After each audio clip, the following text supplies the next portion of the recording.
Hello everyone, welcome to VM Commerce. This is Meenakshi. இன்னைக்கு நம்ம இந்த வீடியோவில் 11th standard accountancy unit 8 bank reconciliation statement பார்க்க போகிறோம். இதை ஷார்ட்டாக பிஆர்எஸ் அப்படின்னு சொல்லுவாங்க. ஸோ இதில் பார்ட் 1 தியரி பார்ட் 1 ஃபஸ்ட்டு நம்ம இந்த டாபிக்குள்ளே, அதாவது பேங்க் ரீகன்சிலியேஷன் ஸ்டேட்மெண்ட் டாபிக்குள்ளே போகிறதுக்கு முன்னாடி we have to understand what is bank statement. அதாவது பேங்க் ஸ்டேட்மெண்ட்னா என்ன அப்படின்றது தெரிஞ்சுக்கிட்டா தான் பேங்க் ரீகன்சிலியேஷன் ஸ்டேட்மெண்ட்டை நம்ம அண்டர்ஸ்டாண்ட் பண்ணிக்க முடியும். Okay, so what is bank statement? It is a copy of the customer's account in the books of a bank. ஒரு கஸ்டமர் பேங்க்கில் அக்கௌண்ட் ஓப்பன் பண்ணியிருக்கிறாங்க அப்படின்னா அவங்களோட அக்கௌண்ட் டீட்டெயில்ஸோட காப்பி தான் இந்த பேங்க் பாஸ்புக் அப்படிங்கிறது. This is passbook or bank statement. So it shows all the deposits, withdrawals and the balance available in its customer's account on a particular date. இந்த பாஸ்புக்கில் என்னெல்லாம் enter பண்ணுறாங்க, பேங்க்கில் கஸ்டமர் எவ்வளோ deposits பண்ணுறாங்க, எவ்வளோ அவங்க அக்கௌண்ட்லேருந்து வித்ட்ராயல் பண்ணுறாங்க, இப்போ ரிமைனிங் பேலன்ஸ் எவ்வளோ அவைலபிளாக பேங்க்கில் இருக்குது, அதாவது ஒரு பர்டிகுலர் டேட்டில் நடக்கிற எல்லா டிரான்சாக்ஷன்ஸையும் என்ட்ரு பண்ணுறது தான் பேங்க் பாஸ்புக். ஸோ இது கஸ்டமர்ஸோட ஃபுல் டிரான்சாக்ஷன்ஸோட டீட்டெயிலை என்ட்ரு பண்ணுறாங்க.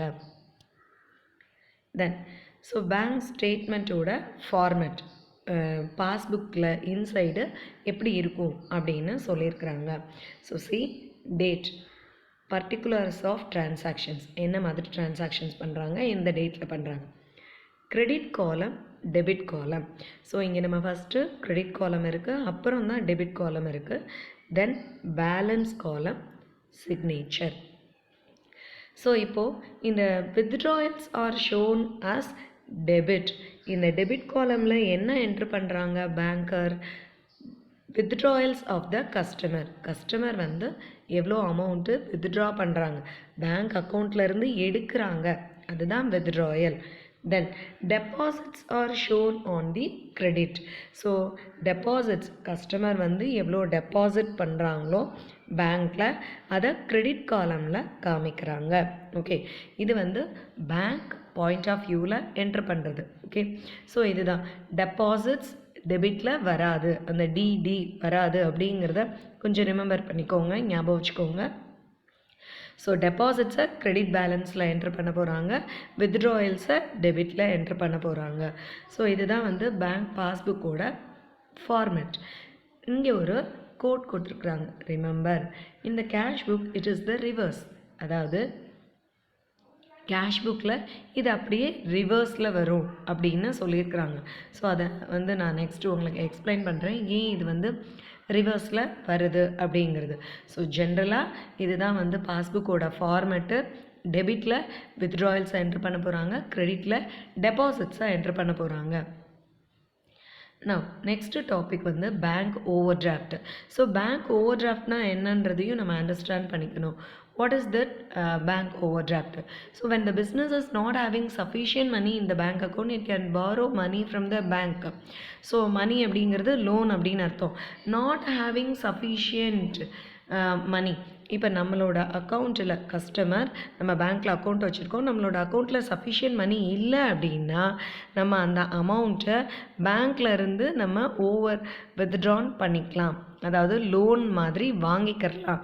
அதுக்கு தான் பேங்க் ஓவர் டிராஃப்ட் அப்படின்னு meaning. That is amount overdrawn from the bank is called bank overdraft. Overdrawn, நம்மளோட அக்கௌண்ட்டில் இருக்கிறதுக்கு மேலே அதிகமாக நம்ம வித்ட்ரான் பண்ணுறதுக்கு பேர் தான் overdrawn. So it means simply called unfavourable balance. Favourable பேலன்ஸ்னால் நம்ம அக்கௌண்ட்டில் அமௌண்ட்டு இருக்கிறது, அதாவது பேலன்ஸ் அமௌண்ட் இருக்கிறது. இப்போ அன்ஃபேவரபிள் பேலன்ஸ்னால் நம்ம என்ன பண்ணுறோம், நம்ம அக்கௌண்ட்டில் இருக்கிறத விட அதிகமாக நம்ம வித்ட்ரான் பண்ணுறோம், அதாவது பேங்க்லேருந்து ஒரு லோன் மாதிரி வாங்குகிறோம், அதுக்கு தான் பேங்க் ஓவர் டிராஃப்ட்னு பேர். அப்போ இதுக்கு இன்னொரு மீனிங் அன்ஃபேவரபிள் பேலன்ஸ், பேலன்ஸே இல்லை நம்ம அக்கௌண்ட்டில் அப்படின்றது தான் அர்த்தம். So that is bank overdraft is called as unfavourable balance in the bank account. Bank அக்கௌண்ட்டில் அன்ஃபேவரபிள் பேலன்ஸ் இருக்குது, நெகட்டிவ் பேலன்ஸ் அப்படின்னு கூட சொல்லலாம். So this is the meaning for bank overdraft. Next, யார் பேங்க் வந்து overdraft facility avail பண்ணிக்கலாம் அப்படிங்கிறது. So see current account is most suitable for business concerns.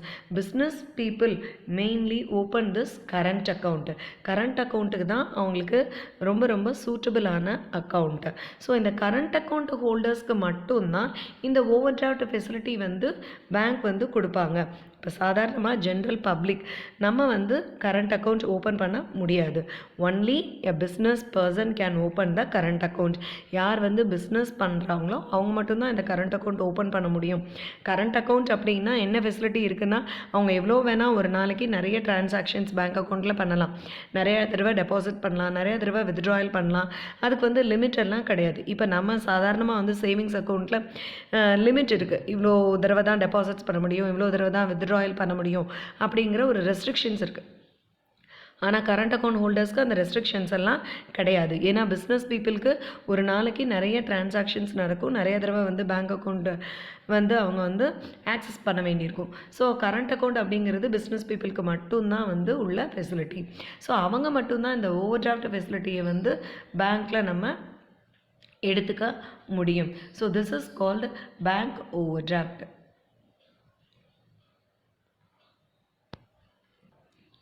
இப்போ நீங்கள் நெக்ஸ்ட் இந்த டேப்லர் காலம் பார்த்தீங்கன்னா எப்படி வந்து பேங்க் ஸ்டேட்மெண்ட்டும் கேஷ் புக்கும் வந்து ரிவர்ஸில் இருக்குது. இப்போ நம்ம ப்ரீவியஸாக பார்த்தோம் எப்படி வந்து ரிவர்ஸில் இருக்குது அப்படிங்கிறது இந்த டேப்லர் காலமில் இருக்குது. நான் நெக்ஸ்ட்டு உங்களுக்கு அந்த கம்பேரிசன் இதில் இதை எக்ஸ்பிளைன் பண்ணுறேன் எப்படின்னு. See comparison of cash book and passbook. இது வந்து கேஷ் புக்கோட ஃபார்மேட்டு, இது வந்து பாஸ்புக்கோட ஃபார்மேட். நான் சிம்பிள் கேஷ் புக் மட்டும் எடுத்திருக்கேன், சிம்பிளாக உங்களுக்கு எக்ஸ்பிளைன் பண்ணுறதுக்காக, இதை கம்பேர் பண்ணுறதுக்காக. ஓகேவா? ஸோ இந்த ஃபார்மேட்டை பேஸ் பண்ணி தான் நம்ம பிஆர்எஸ் வந்து, அதாவது பேங்க் ரீகன்சிலியேஷன் ஸ்டேட்மெண்ட் வந்து நம்ம ப்ரிப்பேர் பண்ணுறதுக்கு ஹெல்ப்ஃபுல்லாக இருக்கும். ஸோ இதை அண்டர்ஸ்டாண்ட் பண்ணிக்கோங்க. ஃபஸ்ட்டு இப்போ கேஷ் புக்கில் நீங்கள் டெபிட் காலம் பார்த்தீங்கன்னா ஃபுல்லாகவே ரிசிப்ட்ஸ். அதாவது இந்த கேஷ் புக் அப்படிங்கிறது பிஸ்னஸ் பாயிண்ட் ஆஃப் வியூ. ஓகேவா? ஸோ பிஸ்னஸ் பாயிண்ட் ஆஃப் வியூவில் என்னெல்லாம் வந்து நமக்கு cash comes in to the business, அந்த ரிசிப்ட்ஸ் எல்லாத்தையும் டெபிட்டில் நம்ம என்ட்ரு பண்ணுறோம். அதே மாதிரி பேமெண்ட்ஸ் அப்படிங்கிறத கிரெடிட் சைடு என்ட்ரு பண்ணுறோம்.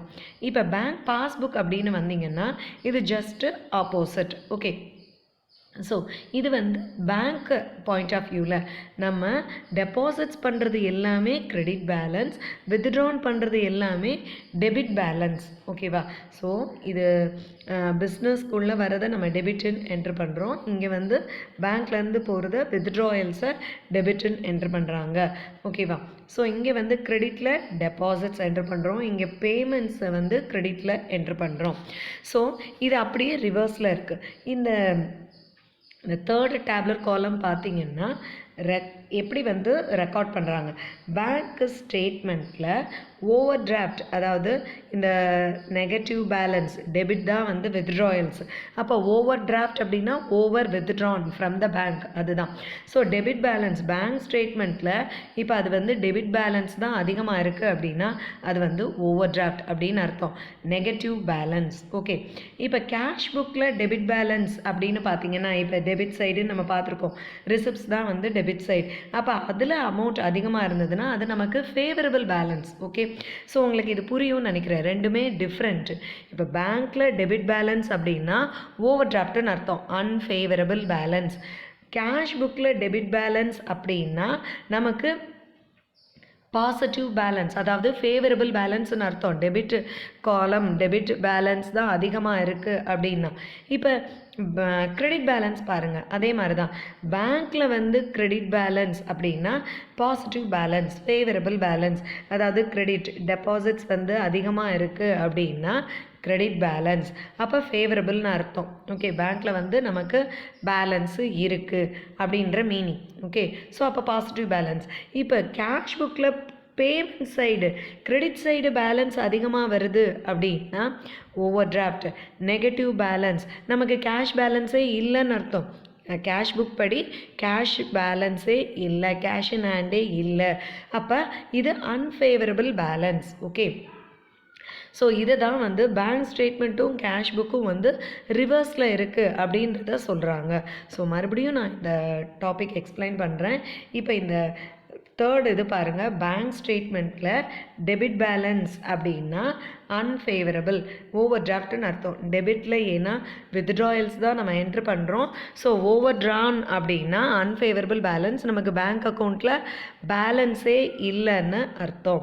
ஓகே, இப்போது இதே இது கேஷ் புக்கில் டெபிட் பேலன்ஸ் அப்படின்னா ஃபேவரபிள் பேலன்ஸ், நமக்கு அதிகமாக ரிசிப்ட்ஸ் வந்திருக்கு, அமௌண்ட்டு நிறையா இருக்குது, கேஷ் இன் ஹேண்டு இருக்குதுன்னு அர்த்தம்.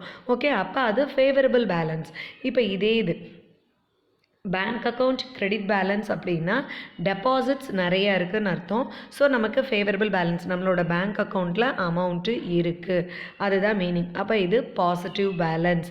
இப்போ இதே இது கேஷ் புக்கில் payment side, credit side balance அதிகமாக இருக்குது, டெபிட் சைடு கம்மியாக இருக்குது அப்படின்னா அது நெகட்டிவ் பேலன்ஸ், அதாவது கேஷ் புக்கில் நமக்கு பேலன்ஸே இல்லை அப்படின்றது அர்த்தம், அன்ஃபேவரபிள் பேலன்ஸ். ஓகே, ஸோ இதுதான் வந்து கேஷ் புக் அப்படின்றது business point of view. Okay, so business point of வியூவில் கேஷ் புக்கில் எப்படி என்ட்ரு பண்ணுறோம், பேங்க் அக்கௌண்ட்டில் எப்படி என்ட்ரு பண்ணுறோம் அப்படிங்கிறது தான். ஓகே, ஸோ இந்த கம்பேரிசனை நீங்கள் நல்லா அண்டர்ஸ்டாண்ட் பண்ணிக்கிட்டிங்கன்னா நெக்ஸ்ட்டு நம்ம பிஆர்எஸ் ப்ரிப்பேர் பண்ணும்போது இது ஈஸியாக இருக்கும் உங்களுக்கு. நான் மறுபடியும் நெக்ஸ்ட் வீடியோ போடும்போது பிஆர்எஸ் பற்றி சொல்லும்போது இதை எக்ஸ்பிளைன் பண்ணுறேன். Next, differences between bank column of cash book and bank statement. So இது புரிஞ்சுக்கோங்க, bank column of cash book, cash புக்கில் பேங்க் காலம் எதில் வரும், ட்ரிபிள் காலம் கேஷ் புக்கில். ஸோ கேஷ் புக்கை நம்ம இப்போ கம்பேர் பண்ண போகிறதுல கேஷ் புக்கில் இருக்கிற அந்த பேங்க் காலமை, ஓகே, ஸோ பேங்க் காலம் தான் வந்து நம்ம கம்பேர் பண்ண போகிறோம். பேங்க் காலம் ஆஃப் கேஷ் புக்கையும் பேங்க் பாஸ்புக்கையும் கம்பேர் பண்ணி தான் நம்ம பிஆர்எஸ் ப்ரிப்பேர் பண்ணுற போகிறோம். ஓகே, நான் வந்து இப்போ ப்ரீவியஸாக ஜென்ரலாக வந்து கேஷ் புக்கில் டெபிட் பேலன்ஸ் கிரெடிட் பேலன்ஸ்னால் என்ன அப்படிங்கிறத நான் சொல்லிட்டேன். Okay, first bank column of cash book, அடுத்து பேங்க் ஸ்டேட்மெண்ட் இருக்குது. It is prepared by the business concern. Cash புக்கை பிஸ்னஸில் இருக்கிற அந்த அக்கௌண்டன்ட்டு தான் ப்ரிப்பேர் பண்ணுவார். பேங்க் ஸ்டேட்மெண்ட் யார் ப்ரிப்பேர் பண்ணுறா, பேங்கர், பேங்க்கில் உள்ளவங்க தான் ப்ரிப்பேர் பண்ண போகிறாங்க. Then second point, deposits are entered on the debit side. இங்கே deposits are entered in the credit column. நம்ம பார்த்தோம் ரெண்டுமே வந்து ரிவர்ஸ் அப்படிங்கிறது. ஸோ டெபாசிட்ஸை டெபிட் சைடு என்ட்ரு பண்ண போகிறோம் கேஷ் புக்கில், பாஸ்புக்கில் கிரெடிட் சைடு என்ட்ரு பண்ண போகிறோம். ஓகே, தேர்ட் பாயிண்ட், அதே இது வித்ட்ராயல்ஸ் வந்து கிரெடிட் சைடு, இங்கே வித்ட்ராயல்ஸ் வந்து debit column. Okay, then cheque deposits are debited on the day of deposit. நம்ம ஒரு செக்கை டெபாசிட் பண்ணின உடனேயே கேஷ் புக்கில் என்ன பண்ணிடுறோம், உடனே டெபிட் பண்ணிடுறோம், ரிசீவ் ஆன மாதிரி காமிச்சிடுறோம். ஓகே, கேஷ் புக்கில் டெபிட்டில் என்ன இருக்கும், ரிசிப்ட் சைடு தான். ஓகே, ரிசிப்ட்ஸ் தான், அப்போ ரிசிப்ட் ஆன மாதிரி காமிச்சிடுவோம். ஆனால் பாஸ்புக்கில் எப்போ அதை கிரெடிட் பண்ணுவாங்க அப்படின்னா டெபாசிட்ஸ் எல்லாமே கிரெடிட் காலமில் தான் என்ட்ரு பண்ண போகிறோம் பாஸ்புக்கில். ஸோ எப்போ கிரெடிட் பண்ணுவாங்க, எப்போ ஆக்சுவலாக அந்த செக்கிலேருந்து நமக்கு அமௌண்ட்டு ரியலைஸ் ஆகுதோ அப்போ தான் கிரெடிட் பண்ணுவாங்க. செக்கை டெபாசிட் பண்ணனோடனே அங்கே கிரெடிட் பண்ணிட மாட்டாங்க. உண்மையிலேயே என்றைக்கு எந்த டேட்டில் நமக்கு வந்து அந்த டெபாசிட் மணி பேங்க்கில் வருதோ அப்போ தான் கிரெடிட் பண்ணுவாங்க. Okay, next, cheque issued are credited on the day of issue. So நம்ம ஒரு செக்கை இஷ்யூ பண்ணுறோம் அப்படின்னா, இப்போ நம்மன்னு சொல்கிறது நம்மளை ஒரு பிஸ்னஸாக கன்சிடர் பண்ணி நான் வந்து சொல்கிறேன். ஸோ என்றைக்கு நம்ம வந்து இஷ்யூ பண்ணுறோமோ அன்றைக்கே வந்து நம்ம என்ன பண்ணுவோம், payment side credit side enter பண்ணிடுவோம் கேஷ் புக்கில். பட் இங்கே வந்து check issued by the customers or debited by the bank on the day on which the payment is made. இப்போ நம்ம ஒருத்தருக்கு வந்து செக்கை இஷ்யூ பண்ணிட்டோம், அவர் என்றைக்கு போய் பேங்க்கில் அதை வந்து கொடுக்குறாரோ, அதாவது அப்போ தான் வந்து அந்த பேமெண்ட்டை வந்து அவங்க என்ன பண்ண போகிறாங்க, டெபிட் பண்ண போகிறாங்க. ஓகே, அவர் வந்து அந்த பேங்க்கில் வந்து அந்த செக்கை கொண்டு போய் கொடுக்கணும், அப்போ தான் வந்து அவங்க வந்து அமௌண்ட்டை கொடுக்க போகிறாங்க. ஸோ அன்றைக்கி தான் அந்த பேமெண்ட் என்றைக்கு கொடுக்குறாங்களோ அன்றைக்கி தான் வந்து அந்த செக்கோட அமௌண்ட்டை டெபிட் பண்ணுவாங்க பேங்க்கில். Next, collections and payments as per standing instructions of the business. இந்த ஸ்டாண்டிங் இன்ஸ்ட்ரக்ஷன்ஸ் அப்படின்னா என்ன, இப்போ நான் ஒரு பிஸ்னஸ் பண்ணுறேன், நான் வந்து ஒரு பேங்க்கோட கஸ்டமர் அப்படின்னா ஒரு இன்ஸ்ட்ரக்ஷன்ஸ் நான் கொடுத்துட்றேன். அது கலெக்ஷன்ஸோ பேமெண்ட்ஸோ எனக்கு பதிலாக on behalf of the customer அந்த பேங்கர் என்ன பண்ண போகிறாரு, எனக்கு பதிலாக கலெக்ட் பண்ண போகிறாரு அமௌண்ட்டை, எனக்கு பதிலாக பேமெண்ட் பண்ண போகிறாரு. ஓகே, இதை நான் ஸ்டாண்டிங் இன்ஸ்ட்ரக்ஷன்ஸாக கொடுத்துட்றேன். So every month on 5th டே ஒரு 5ஆம் தேதி என்னுடைய இபி பில்லை பே பண்ணிடுங்க, டெலிஃபோன் பில் பே பண்ணிடுங்க. இது வந்து நான் ஸ்டாண்டிங் இன்ஸ்ட்ரக்ஷன்ஸாக கொடுத்துட்றேன். ஸோ எவ்ரி மந்த் என்கிட்ட அவங்க டிஸ்கஸ் பண்ணவே தேவையில்லை, என்னை கேட்காமலே என்னோட அக்கௌண்ட்லேருந்து அவங்க என்ன பண்ணிடுவாங்க, பே பண்ணிடுவாங்க. அதே மாதிரி தான் கலெக்ஷன்ஸோ எனக்கு பதிலாக வந்து ரெண்ட் ரிசீவ் பண்ணிடுங்க, இல்லை வந்து டிவிடெண்ட் ரிசீவ் பண்ணிடுங்க, எனிதிங். இது வந்து ஒரு கஸ்டமர் பேங்கருக்கு கொடுக்குற ஸ்டாண்டிங் இன்ஸ்ட்ரக்ஷன்ஸ். ஸோ இது வந்து எனக்கு எப்போ தெரியும், அந்த பாஸ்புக்கை பார்த்தா மட்டும்தான் எனக்கு பதிலாக அவர் கலெக்ட் பண்ணியிருக்கிறாரு, பே பண்ணியிருக்கிறாரு அப்படிங்கிறதே தெரியும். இது வந்து மாதம் என்னை வந்து கேட்காமல கஸ்டமர்ஸை டிஸ்கஸ் பண்ணாமலே அவங்க வந்து கலெக்ட் பண்ணி பேமெண்ட் பண்ணிடுவாங்க பேங்கர். ஓகே, ஸோ இது வந்து அந்த பாஸ்புக்கை செக் பண்ணதுக்கப்புறம் தான் கேஷ் புக்கில் என்ட்ரு பண்ண முடியும். அதே மாதிரி collections and payments as per standing instructions of the பிஸ்னஸை எப்போ பாஸ்புக்கில் என்ட்ரு பண்ணுவாங்க, இமீடியட்டாக அந்த டே ஆஃப் ரியலைசேஷன், அந்த டேட்டில் கலெக்ட் பண்ண டேட்டில், அதே மாதிரி பேமெண்ட் பண்ண டேட்டில் இமீடியட்டாக அந்த டிரான்சாக்ஷன் நடந்தோடனேயே பாஸ்புக்கில் என்ட்ரு பண்ணிடுவாங்க. ஆனால் கேஷ் புக்கில் என்ட்ரு எப்போ பண்ணுவோம், பாஸ்புக்கை பார்த்ததுக்கு அப்புறம் தான் தெரியும் எவ்வளோ இவங்க கலெக்ட் பண்ணியிருக்கிறாங்க, பேமெண்ட் பண்ணியிருக்கிறாங்க அப்படிங்கிறது. ஓகே, ஸோ கேஷ் புக்கை எப்போ பேலன்ஸ் பண்ண போகிறாங்க, on the end of a specific period. நம்ம யூஸ்வலாக ஒவ்வொரு மந்த் எண்ட்லேயும் கேஷ் புக்கை வந்து நம்ம பேலன்ஸ் பண்ணுவோமா, ஆனால் பாஸ்புக் எப்போ பேலன்ஸ் பண்ணுவாங்க, it is balanced after each transaction. ஒவ்வொரு டிரான்சாக்ஷன் நடந்த உடனேயும் இவங்க பேலன்ஸ் பண்ணிடுவாங்க, எவ்வளோ டெபிட் இருக்குது, எவ்வளோ கிரெடிட் இருக்குது, அவைலபிள் பேலன்ஸ். ஸோ இமீடியட்டாக அந்த கிரெடிட் காலம் டெபிட் காலம்குள்ள டிஃப்ரென்ஸ் அமௌண்ட்டை பேலன்ஸில் என்டர் பண்ணிடுவாங்க. So these are all the differences between the bank column of cash book and bank statement. இது ரெண்டுத்துக்கும் உள்ள டிஃப்ரென்சஸ் நம்ம பார்த்தாச்சு. ஓகே, ஸோ இந்த டாபிக் எல்லாமே ஜென்ரலாக நம்ம விஆர்எஸ் அப்படிங்கிறத படிக்கிறதுக்கு முன்னாடி நீங்கள் தெரிஞ்சுக்க வேண்டிய இன்ஃபர்மேஷன்ஸ். நம்ம நெக்ஸ்ட் வீடியோவில் விஆர்எஸ் மீனிங்கும் எதுக்காக ப்ரிப்பேர் பண்ணுறோன்றதையும் நம்ம டிஸ்கஸ் பண்ணலாம். தேங்க்யூ.